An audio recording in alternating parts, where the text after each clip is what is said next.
ডাকসু নির্বাচন বিএনপি নেতাদের এক দীর্ঘ সুখ স্বপ্নের ঘুম থেকে এক রকমের জাগিয়ে তুলেছে। ইংরেজিতে একটা কথা আছে না, ওয়েক আপ কল, তার একেবারে এক জাজ্বল্য প্রমাণ হয়ে উঠেছেন, উজ্জ্বল উদাহরণ হয়ে উঠেছেন বিএনপি নেতারা। মানে তারা যেন হঠাৎ ঘুম ভেঙে এখন প্রশ্ন তুলছেন তাদের নেতাকর্মীদের কাছেই যে ঢাকা বিশ্ববিদ্যালয়ে ছাত্র শিবিরের এত ভোট, জামায়াতে ইসলামীর এত ভোট, এটা তাদের কাছে এতই অবিশ্বাস্য যে অবশ্যই তারা কারচুপির অভিযোগ তুলছেন, যদিও কোনো সুনির্দিষ্ট প্রমাণ হাজির করতে পারছেন না।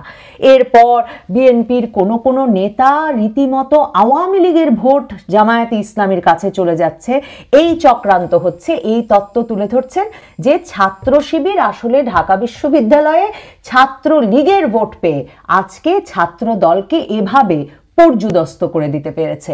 এরকম নানা কথা বলে তাদের যেসব সান্ত্বনা তারা নিজেরাই নিজেদেরকে দিচ্ছেন এক রকমের, কিংবা একটা অস্বীকারের প্রবণতা যে কি কি ভুল তারা তাদের রাজনীতিতে করেছেন বা তাদের সংগঠনগুলোর কি করুণ অবস্থা, সেসব দিকে না তাকিয়ে তাদের যে ব্যাপক কনফিডেন্স, সেই কনফিডেন্সটা এখনো বিস্মিত হবার মতো। মানে মির্জা আব্বাসের কতগুলো উক্তির কথা বলছিলাম, সেগুলো বলবো, আরো শোনাবো আপনাদের।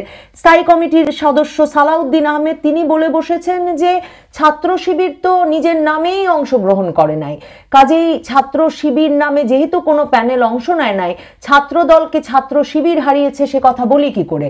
মানে ডাকসু নির্বাচনের নিয়ম অনুযায়ী প্রত্যেকটা প্যানেল কিন্তু একটা অন্য নাম নেয়।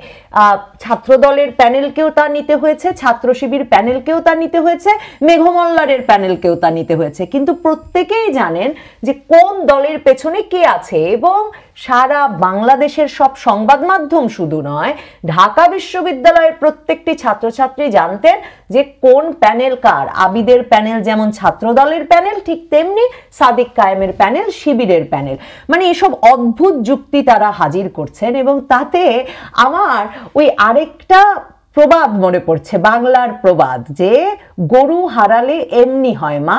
মানে এক কৃষক তার মানে সবচেয়ে বড় যে সম্বল, মানে একমাত্র সম্বল, সেই সম্বল হচ্ছে গরু। তো সেই গরু হারিয়েছে, তো উদ্ভ্রান্ত হয়ে বাড়ি ফিরে তিনি তার স্ত্রীকে মা ডাকা শুরু করলেন। তো স্ত্রী তো রেগে মেগে মানে বলছে যে এ কি, তুমি আমাকে মা ডাকছো। তখন কৃষক তার স্ত্রীকে বলছেন গরু হারালে এমনি হয় মা। মানে কে যে স্ত্রী কে যে মা এ বোঝারও জ্ঞান থাকে না। বিএনপি নেতাদের দশা হয়েছে তাই, কারণ 2024-এর 5ই আগস্ট থেকে তারা উদ্ভ্রান্ত হয়ে আছেন, অস্থির হয়ে আছেন শুধু ক্ষমতায় গিয়ে বসবার জন্য।